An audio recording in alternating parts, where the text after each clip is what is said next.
இன்று மாற்றத்தின் நாள். மாற்றம் உண்டு. ஆண்டவராக இயேசுவின் நாமத்தினாலே மாற்றம் உண்டு என்கிற இந்த அனுதின தியானத்தின் மூலமாக உங்களை சந்திக்கிறதுல எனக்கு மிகுந்த சந்தோஷம். ஆண்டவரும் இரட்சகருமாக இயேசுவின் நாமத்தில் உங்களை வாழ்த்துகிறேன். சுகமாக இருப்பேன் என்று விசுவாசிக்கிறேன். கர்த்தர் உங்களோடு கூட இருந்து நடத்தி வருகிற எல்லா பாதைகளுக்காக ஆண்டவருக்கு ஸ்தோத்திரம் உண்டாவதாக.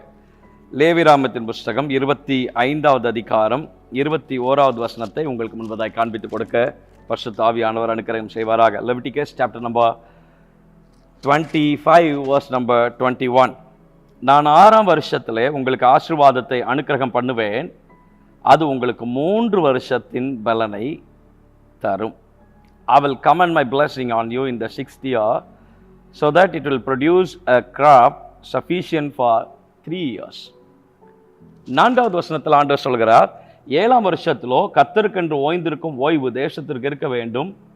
அதில் உன் வயலை விதைக்காமலும் உன் திராட்சை தோட்டத்திலே கிளை கழிக்காமலும் தானாய் விளைந்து பயிரானதை அறுக்காமலும் திராட்சை செடியின் பழங்களை சேர்க்காமலும் இருப்பாயாக. தேசத்திற்கு அது ஓய்வு வருஷமாய் இருக்க கடவுது.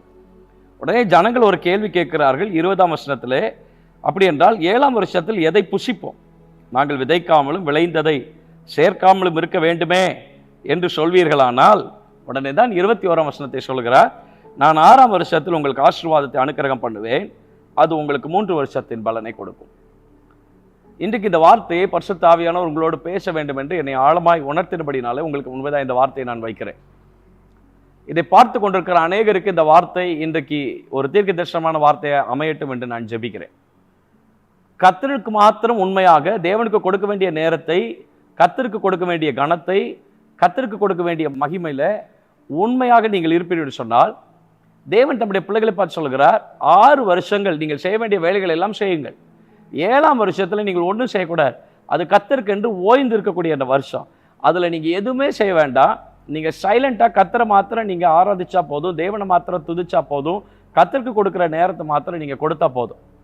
உங்களுக்கு புரிந்து கொள்ளும் விதத்திலே சொல்லுகிறேன், நீங்கள் அமர்ந்திருந்து நானே தேவன் என்று அறிந்து கொள்ளுங்கள். நீங்கள் அமைதியாய் கர்த்தருடைய செயல்களை பார்ப்பதற்கு காத்திருக்கக்கூடிய ஒரு நாளாய் அது இருக்கட்டும் என்று கர்த்தர் சொன்னபோது, ஜனங்கள் ஆண்டவரிடத்தில் கேட்கிறார்கள், ஆண்டவரே அப்படி என்றால் இந்த 7வது வருஷத்துல நாங்கள் என்னத்தை சாப்பிடுவோம்?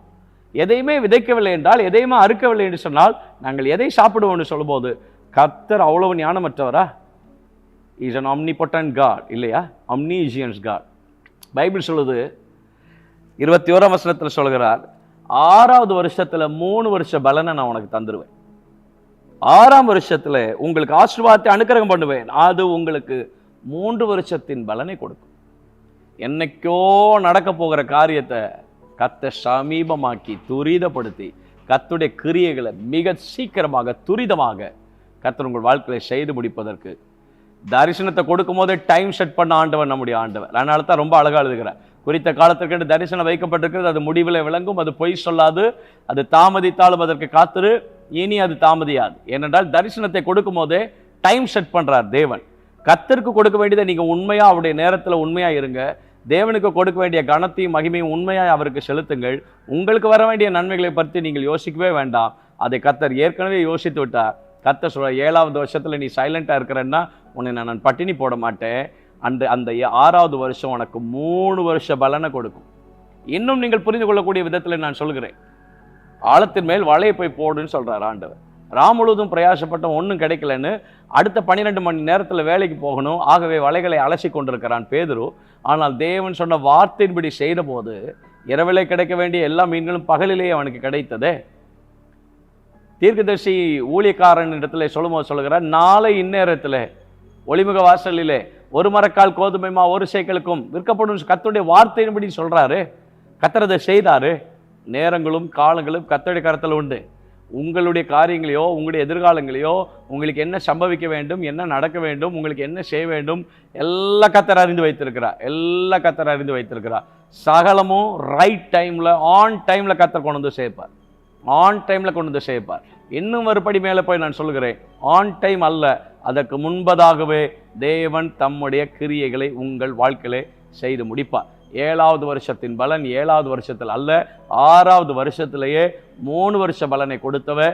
இரவிலே பிடிக்க வேண்டிய மீன்களை பகலிலேயே நிறைவாய் பேதுருவுக்கு 2 படகுகள் நிறையாய் கொடுத்த தேவன் ஒரு மரக்கால் கோதுமை மா ஒரு ஷேக்கலுக்கு பருவகாலம் எத்தனையோ பருவகாலம் எடுத்து விளைச்சலை விளையச் செய்து அதை அறுக்க வேண்டிய காலங்களை சுருக்கி தம்முடைய பிள்ளைகளுக்கு சீக்கிரமாகவே நன்மைகளை வரப்பண்ணின தேவன், என்றோ நடக்க வேண்டிய சில நன்மைகள், என்றோ நீங்கள் எதிர்பார்த்து கொண்டிருக்கிற சில நன்மைகள் மிக சீக்கிரமாக உங்கள் வாழ்க்கையில் நடப்பதற்கு என் ஆண்டவர் உங்களுக்கு அனுக்கிரகம் செய்வாராக. இயேசுவின் நாமத்தில் உம்முடைய பிள்ளைகளுக்காக ஜெபிக்கிறோம். அந்த தெய்வீக நன்மைகளும் ஆசீர்வாதங்களும் பிள்ளைகளுக்கு அப்படியே கைகூடி வரட்டும், கைகூடி வரட்டும், கைகூடி வரட்டும்.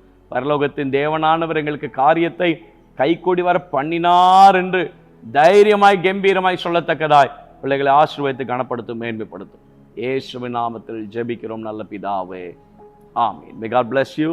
God be with you. Amen.